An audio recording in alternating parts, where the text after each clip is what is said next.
오늘 날씨가 조금 이제 우중충하긴 한데요. 이제 완연한 봄입니다. 그렇죠? 그래서 지금 조만간 창원대에도 이제 벚꽃이 이제 활짝 필 것 같습니다. 아마 이 비가 그치고 나면 이제 봄이 왔다라는 소식을 우리에게 알려줄 것 같아요. 그래서 사람들이 이제 봄이 되면 이제 꽃놀이도 가게 되고 어디 가면 맛있는 게 있을까 싶어서 여기저기 찾아보기도 합니다. 근데 여러분들은 봄이 되면 가장 무엇을 기다리고 계십니까? 봄이 여러분에게 주는 기쁜 소식, 기쁜 메시지가 있습니까? 봄하면 우리는 무엇을 딱 떠올려야 될까요? 그렇죠? 그래서 부활입니다, 부활. 여러분 부활절이 항상 봄에 있는 거예요. 근데 여러분 이 부활절 날짜가 좀 계속 바뀌지 않습니까? 그래서 제가 한번 자세히 설명을 드리고 싶은데 굉장히 어려워요. 뭐 음력, 양력이 막 뒤섞여 있고 옛날 뭐 그레고리력부터 해가지고 복잡해요. 그래서 그냥 공식만 알려드리면 3월 21일 춘분입니다. 봄이죠. 그러니까 3월 21일이 이제 지나고 보름, 음력으로 보름이 되는 그 다음 주일이 부활주일이에요. 항상. 그러니까 3월 21일이 언제였죠? 3월 21일이 지난주였고 지난주 오늘이 24일이죠. 그러니까 수요일에 목요일이에요. 말씀 안 하세요. 3월 21일이 목요일. 그렇죠? 그리고 그 다음 보름이 언제냐? 바로 오늘입니다. 그래서 이 다음 주가 무슨 주일이 된다? 부활주일이 된다라는 겁니다. 이건 제가 정한 게 아니고 벌써 2000년쯤 전에 정한 거예요. 이 6월절을 기준으로 하다 보니까 이게 가장 근사하다라고 해가지고 그렇게 맞춰져 있습니다. 그리고 이제 부활절 한 주 전이 오늘 무슨 주일이죠? 종려주일입니다. 여러분 종려주일은 무슨 주일입니까? 종려주일. 왜 종려주일이라고 부를까요? 예수님이 예루살렘에 들어오실 때 사람들이 나뭇가지를 흔들었는데 요한복음에는 그 나뭇가지가 무슨 나무다라고 하죠? 종려나무다라고 하는 거예요. 근데 왜 종려나무를 흔들었을까요? 왜 종려나무 가지를 흔들었을까요? 이 종려나무가 가장 생명력이 질기다라고 합니다. 그래서 이 종려나무는 언제나 이 승리를 상징하는 나무가 되는 거예요. 그래서 그 예수님이 그 어린 아기 새끼를 타고 들어오실 때 그 앞에 자신의 겉옷을 펴서 엎드려 종려나무 가지를 흔들고 호산나 호산나 외쳤던 것은 당신이 우리에게 무엇을 줄 수 있다? 승리를 줄 수 있다라는 거예요. 그러니까 승리의 주로 오신 그 주를 맞이하는 주일이 종려주일이 되는 겁니다. 그러니까 오늘 이 날은 그분이 승리이심을 믿고 그분의 승리가 나의 승리가 될 수 있도록 그 주님을 맞이하는 주일이 되는 겁니다. 여러분 여기에서 우리가 정말 중요한 게 하나 있는데요. 그게 뭐냐면 주님의 승리와 나의 승리는 언제나 다르다라는 것을 여러분들은 꼭 기억하셔야 합니다. 이것을 기억하지 못하고 이것을 이해하지 못하면요 나중에 어떻게 됩니까? 예수를 죽이는 자가 되는 거예요. 지금 예수님 앞에 꿇어 엎드려서 호산나 호산나 하던 자들이 그 예수님을 죽였다라는 것을 우리는 너무나 잘 알고 있지 않습니까? 왜 죽였을까? 승리의 주로 오신 그 예수 이름 앞에 꿇어 엎드렸던 자들이 왜 불과 일주일이 지나지 않아서 그 손에 종려나무가 아닌 돌멩이를 들고 있었을까? 바로 예수님이 주시는 승리와 나의 승리를 동일시했기 때문에 그런 거예요. 예수님이 오셔서 나에게 무엇을 주실까? 우리가 지금 그 로마 아래 있지 않습니까? 이스라엘이. 그러니까 저 승리의 주는 우리를 로마로부터 구원해 줄 능력과 힘으로서의 메시아를 기다렸는데 정작 그 메시아는 가장 초라하고 보잘것없는 겁니다. 속절없이 그 로마에 붙들려간 아주 초라한 예수가 되는 겁니다. 그러니 그 패배자는 절대 나의 승리, 나의 구원, 나의 메시아가 될 수 없다라며 죽여버리는 거죠. 오늘도 똑같습니다. 오늘 우리가 우리의 승리와 우리의 유익과 우리의 만족을 위해서 지금 그 예수님을 기다리고 있다면 우리도 얼마 가지 않아서 예수를 떠날 수밖에 없는 겁니다. 왜냐하면 예수님의 승리는 우리의 승리와는 너무나도 다르기 때문에 그런 거예요. 그럼 도대체 예수님의 승리란 무엇일까? 그냥 그 십자가에서 매달려 죽으셨는데 도대체 그 예수님의 승리란 무엇이란 말인가? 우리 골로새서 2장 15절 한번 보겠습니다. 같이 한번 읽어볼까요? 시작. 통치자들과 권세들을 무력화하여 드러내어 구경거리로 삼으시고 십자가로 그들을 이기셨다라고 했습니다.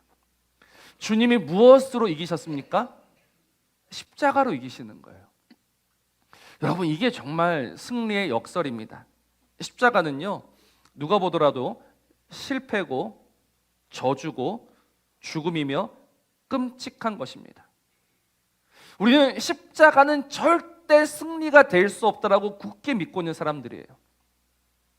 그래서 우리는 무엇을 믿냐면 주님이 십자가에서 죽으시는 것이 아니라 주님이 십자가에서 내려오셔야 된다. 주님이 십자가에서 내려오시기만 하면 우리는 당신을 믿겠습니다라고 많은 사람들이 외쳤지 않습니까? 그들은 그 십자가에서, 그 저주의 자리, 그 실패의 자리에서 승리, 그런 말은 꺼내지도 마라. 그건 승리가 아니다. 그거는 패배자의 비겁한 변명이다. 그냥 그 패배를 승리라고 우기는 것이지 십자가는 절대 승리가 될 수 없고 이김이 될 수 없다. 네가 십자가에서 죽는 것은 힘이 없어서, 능력이 없어서, 결국 너는 하나님의 아들이 아니니까 십자가에서 죽는 거지, 너를 하나님의 아들이라고 하지 마라 라고 세상 오늘도 외치고 있는 겁니다. 여러분, 도대체 우리 주 예수님께서 십자가에서 죽으시는 것이 승리, 이김이 될 수 있습니까? 도대체 그 이김은 무엇이기에 십자가로만 이길 수 있는 겁니까?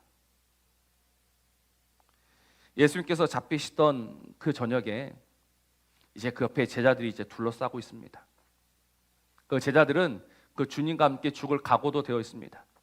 그래서 그 로마 병사들이 찾아왔을 때 그들은 무엇을 뽑아듭니까? 칼을 뽑아듭니다. 싸우자, 싸우자, 이기자, 얼마든지 이길 수 있다. 근데 주님은 그들의 칼을 다시 그 집에 꽂아 넣으라 하십니다. 그리고 이렇게 말씀하세요. 마태복음 26장 54절 말씀인데요, 내가 만일 그렇게 하면, 여기서 그렇게 한다는 것은 그 칼을 들어서 싸우는 것을 이야기합니다. 내가 만일 그렇게 하면 이런 일이 있으리라 한 성경이 어떻게 이루어지겠느냐 하시더라. 바로 이 말씀이 예수님의 승리가 무엇인지를 보여주는 말씀이에요. 여러분, 이 말씀을 보십시오. 예수님의 승리가 무엇인 것 같습니까? 예수님의 승리는요, 성경이 이루어지는 겁니다. 말씀이 이루어지는 겁니다. 그래서 주님이 밤새도록 기도하셨던 것이 있지 않습니까? 무엇을 위해서 기도하셨습니까? 나의 원대로 마시옵고 아버지의 원대로 하옵소서. 아버지의 뜻이 이루어지는 것이 예수님의 승리였던 거예요. 믿으십니까? 여러분, 우리의 승리는요, 잘 먹고 잘 사는 게 우리의 승리가 아니라요, 언제나 하나님의 뜻이 이루어지는 것이 하나님의 승리인 줄로 믿으시길 바랍니다. 그러면 그 하나님의 뜻이 무엇일까요? 그 아들 예수를 십자가에 죽이시는 그 하나님의 뜻이 무엇일까요? 여러분 하나님의 뜻이 무엇인지 아십니까? 우리 요한복음 6장 40절 한번 보실래요? 요한복음 6장 40절입니다. 같이 한번 읽습니다. 시작. 내 아버지의 뜻은 아들을 보고 믿는 자마다 영생을 얻는 이것이니 마지막 날에 내가 이를 다시 살리리라 하시니라. 아멘. 여러분 하나님의 뜻이 무엇입니까? 아들을 보고 믿는 자마다 영생을 얻는 것이다. 그러니까 쉽게 말해서 하나님의 뜻은요, 저와 여러분이 죽는 겁니까? 사는 겁니까? 사는 거예요. 그게 우리를 향하신 하나님의 뜻이에요. 어떻게 해서든지 우리를 살리고자 하시는 분이 하나님이신 거예요. 그러면 우리가 죽어야 하나님이 이기시는 겁니까? 우리가 살아야 하나님이 이기시는 겁니까? 살아야. 우리가 살아야 하나님이 이기시는 거예요. 그러니까 우리가 살기 위해서는 반드시 무슨 일이 있어야 합니까? 누가 죽으셔야 된다? 예수님이 죽으셔야 되는 거예요. 그러니까 예수님이 십자가에서 죽으시는 것은 하나님의 승리가 맞다 안 맞다? 맞다라는 거예요. 예수님이 그 십자가에서 죽으심으로 인해서 오늘 우리가 살았어요. 우리가 사는 하나님의 뜻이 이루어졌어요. 그래서 주님은 이 승리를 보시면서 그 십자가에 달려 죽으셨다라는 겁니다. 사랑하는 성도 여러분, 오늘 그 십자가가 우리에게 승리와 이김을 주는 줄로 믿으시길 바랍니다. 그 십자가는 우리에게 놀라운 이김과 승리를 줍니다. 근데 그 이김과 승리는 도대체 무엇일까? 오늘 우리가 다시 살긴 살았는데 이 다시 산다라는 것이 무엇일까? 여러분 오늘 이거 하나만 알고 돌아가셔도 참 좋을 것 같아요. 다시 산다라는 게 무엇일까? 여러분 우리는요, 이 고질병이 하나 있습니다.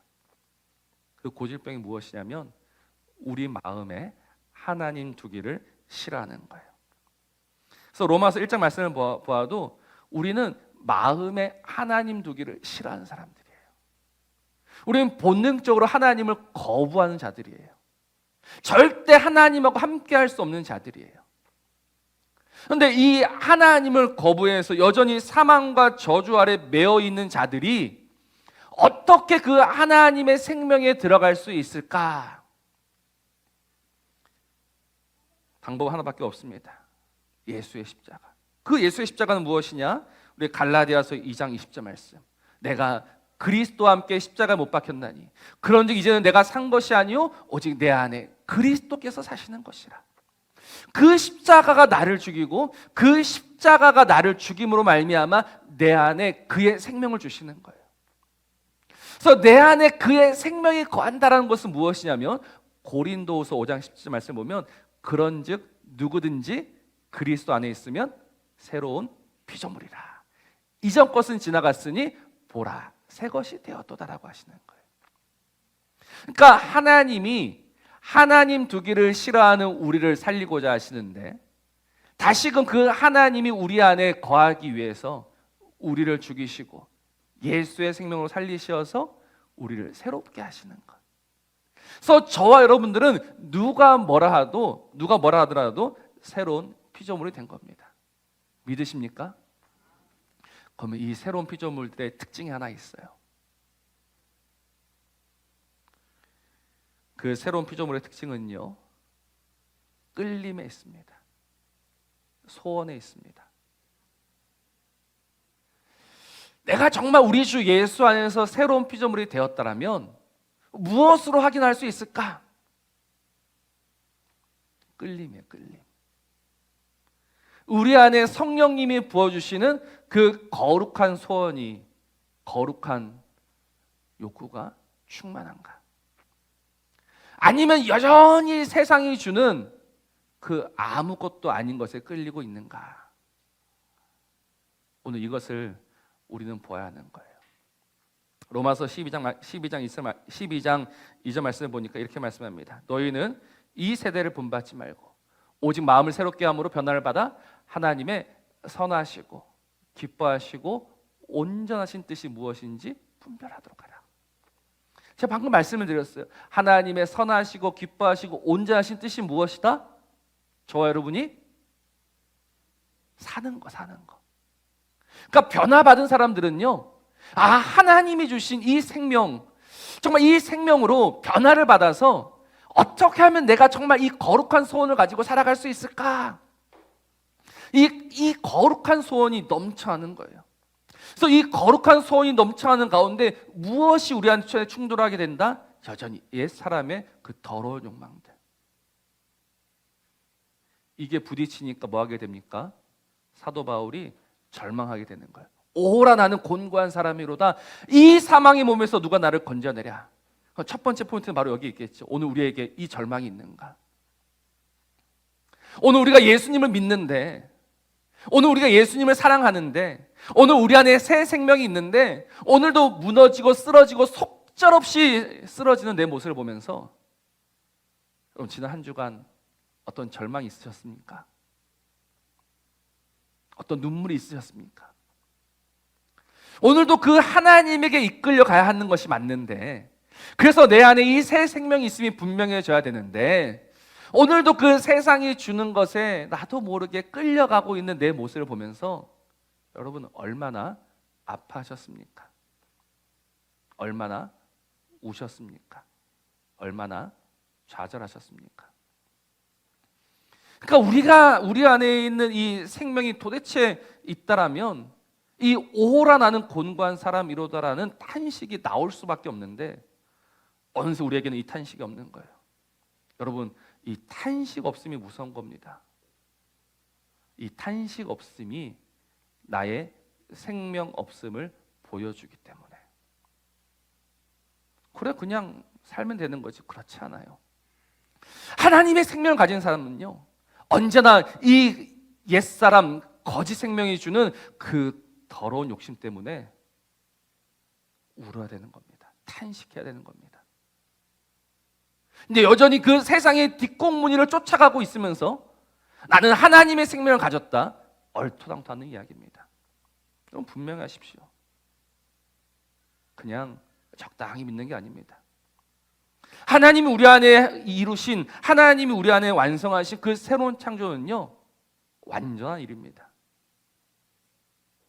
이 완전한 일로 말미암아서 우리 안에 생명이 있는데 이 탄식은 없다. 여러분 슬퍼야 되는 거예요. 근데 오늘 우리가 이 탄식에서 끝나느냐? 그렇지 않습니다. 이 탄식의 상관은 더 나아가 이제 그리스도의 생명의 법을 깨닫는 거예요. 정말 그 좌절 속에서, 그 무너짐 속에서 나를 살려 일으키는 그 그리스도의 생명의 성령의 법이 있음을 깨닫는 사람이 바로 이 생명을 가진 사람입니다. 그래서 다시 일어나 하나님을 노래하면서 다시 하나님을 향한 그 거룩한 소원을 가지고 살아갈 수 있는 사람들, 그게 바로 생명을 가진 사람입니다. 그럼 오늘 본문을 한번 봅시다. 얼마나 마음이 아픕니까? 주님이 부르세요. 예루살렘아, 예루살렘아. 2번이나 부르십니다. 왜 2번이나 부르실까요? 하나님의 애정이죠. 하나님의 사랑이죠. 오늘도 그 하나님을 거절하고 그 하나님을 미워하는 자들 향해서 또다시 그 애정으로, 사랑으로 부르시는 거예요. 종하나, 종하나. 부르시면서 뭐 이렇게 말씀하세요. 선지자들을 죽이고 내게 파송된 자들을 돌로 치는 자야. 암탉이 그 새끼를 날개 아래 모음같이 내가 내 자녀를 모으려 한 일이 몇 번이더냐. 그러나 너희가 원하지 아니하였다. 그럼 주님이 우리를 부르실 때 정말 소원이 생깁니까? 주님의 부르심을 따라가고 싶은, 주님과 함께하고 싶은, 주의 음성을 듣고 싶은, 여러분 이 소원이 있습니까? 주님이 날마다 우리를 찾고 부르실 때 주님 제가 여기 있습니다라는 이 기쁜 응답이 저와 여러분의 응답이 맞습니까? 오늘 우리는 숨고 있습니다. 우리는 피하고 있습니다. 왠지 아세요? 오늘 30절 다시 보시면 그 정답이 나옵니다. 암탉이 그 새끼를 날개 아래에 모음같이 내가 누구의 자녀를 모으려 한다고 했습니까? 누구의 자녀를 모읍니까? 내 자녀라고 했습니다. 발음이 좀 어려운데요. 지금 주님이 예루살렘을 부르세요. 그럼 예루살렘은 누구의 자녀입니까? 나의 자녀라고 해야 됩니까? 너의 자녀라고 해야 됩니까? 예수님이 부르시는 그 사람들은 누구예요? 그들은 당연히 예수님의 자녀예요. 그래서 내가 내 자녀를 모은다라고 해야 되는데 내가 너의 자녀를 모은다라고 합니다. 그리고 38절 보면 너희 집이다라고 합니다. 예루살렘을 보시면서. 이게 무슨 의미냐면 너와 나는 상관이 없다라는 거예요. 여러분 우리 성경 토독을 쭉 해오셨으니까 아실 겁니다. 이스라엘 백성들이 애굽에서 나오고 나서 그 모세가 하나님과 단 둘이 있을 때 그 산 밑에서는 어떤 일들이 있었습니까? 아론이 금송아지를 만들어서 막 음란하게 섬기고 있었어요. 그때 하나님이 급하게 말씀하시죠. 뭐라고 말씀하셨냐면 네가 인도하여 낸 네 백성이다라고 하십니다. 이스라엘은 나 여호와가 인도한 나 여호와의 백성이다라고 하지 않으시고 모세에게 그 이스라엘은 모세 네가 인도한 너의 백성이다라고 말씀하셨어요. 끊어버리시는 겁니다, 관계를. 그러니까 오늘 이 말씀도 똑같아요. 내가 너의 자녀다라고 하는 것은 더 이상 너와 나는 아무런 관계도 없다라는 거예요. 아무런 관계도 없으니까 그들이 뭐합니까? 듣지 않는 거예요. 원하지 않는 거예요. 그러나 이 안에서 듣는 자들, 원하는 자들은 나의 자녀고 나의 자녀들은 내가 얼마든지 모아서 그 승리로 이끌어 가겠다라고 오늘 말씀하고 계시는 겁니다. 그런데 오늘 우리에게 무엇이 있어야 되느냐? 강렬한 소원과 강렬한 원함이 있어야 되는 거예요. 정말 내 안에 이 하나님의 생명이 있다면 오늘 우리 안에는 그 십자가를 향한 포기할 수 없는 열정과 소원이 있어야 되는 겁니다.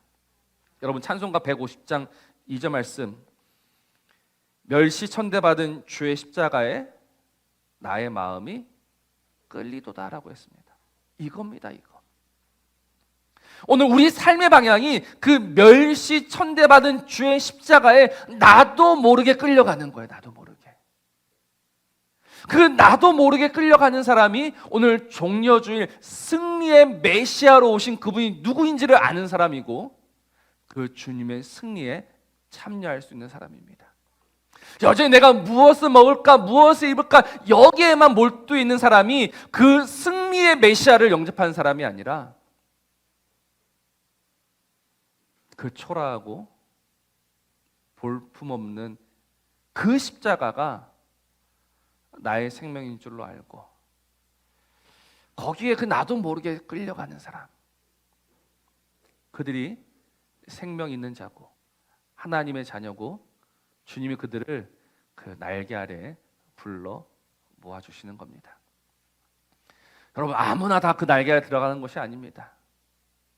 바로 주님께서 우리에게 이 거룩한 소원을 주신 자라야 그 날개 아래에서 주님이 주시는 은혜와 평안을 맛보며 누리며 결국 어디로 나가게 됩니까? 십자가로 나가게 되고 그 십자가에서 부활로 나가게 되는 거예요. 그러니 오늘 우리의 마음이 좀 고침을 받았으면 좋겠습니다. 하나님의 말씀이 성령의 검이 되어서 우리의 마음을 좀 찔러 쪼개어 부숴버렸으면 좋겠습니다. 여전히 돌같이 굳어져 있는 이 마음, 여전히 나의 아집과 나의 생각으로 똘똘 뭉쳐져 있는 그 마음, 하나님의 말씀이라고는 도저히 비집고 들어올 수 없을 것 같은 그 마음. 그러나 감사한 것은 그 말씀이 능력이고 그 말씀이 좌우의 날선 어떤 검보다도 예리해서 우리의 마음을 등이 찔러 쪼개 혼과 영과 골수까지 낱낱이 고쳐버리실 줄로 믿습니다. 오늘 이 말씀이 우리에게 찔림이 되고 이 찔림이 우리에게 구원이 되고 그 구원이 우리에게 간절한 소원이 되어서 다시금 우리 앞에 오신 승리의 주님, 그 메시아를 바라보면서 이제 겸손히 그 메시아의 뒤를 따르는 저와 여러분이 되어야 합니다. 내가 생각하고 내가 바라는 그 메시아를 보지 마십시오. 우리는 그걸 뭐라고 하냐면 그걸 우상이라고 합니다. 나를 만족시켜주고 내 배를 배불려주고 나를 기쁘게 하는 것들은 우상입니다. 내가 조금 배고프고 내가 조금 힘들고 내가 조금 어렵지만 그러나 하나님의 생명을 주시는 그분, 온전히 그 하나님의 생명만이 나를 살리는 그 진리의 생명인 줄로 믿고 그 뒤를 따르는 자가 진정 메시아를 따르는 사람들입니다. 오늘도 그 메시아가 우리에게 거룩하고 간절한 소원을 주실 때 그 소원이 우리의 마음을 주장해서 우리의 발걸음을 좀 엉뚱한 데로 끌고 하지 않았으면 좋겠습니다. 좀 죄송한 말씀이죠. 요즘 우리의 삶이 너무너무 바빠요. 사방팔방으로 갑니다. 주님의 말씀 중에서 주님이 불러 모으시는데 나는 장가 들어서 못 가겠다. 나는 시집 들어서 못 가겠다. 나는 밭에 소를 사서 못 가겠다. 나는 뭐 해서 못 가겠다. 근데 지금은 더 그래요. 더. 왜 그렇게 바쁘고 왜 그렇게 분주하고 그 바쁨과 분주함 속에서 그 주님의 부르심이 들리지 않아요. 예루살렘아, 예루살렘아, 내 자녀야, 내 자녀는 내 음성을 듣고 나에게로 온단다. 들리지 않느냐? 들리지 않느냐? 들으셔야 합니다. 이것을 듣지 못하면 망하는 거예요. 오늘 마지막 39절 말씀 이렇게 말씀하고 있죠. 내가 너에게 이르노니 이제부터 너희는 찬송하리로다. 주의 이름으로 오시는 이여 할 때까지 나를 보지 못하리라 하시니라. 이거는 심판의 메시지입니다. 마지막 그날 우리 주님 영광 가운데 오실 때는요, 모든 눈이 주를 보게 될 것이고 모든 입이 주라고 고백하게 될 겁니다. 그때는 늦은 거예요. 지금 주께서 우리를 찾고 부르실 때 지금 그 주를 나의 주로 고백하며 언제 그 주님과 함께하며 그 주님의 승리, 그 십자가의 승리로 나아가는 저와 여러분 되시기를 우리 주의 이름으로 축복합니다. 우리 말씀을 기억하시면서 함께 찬양하실 텐데요, 우리 예수란 찬양입니다. 오늘 우리의 소원이 다시 한번 주님이 주시는 그 거룩한 소원 되길 바라면서 우리 함께 노래합시다.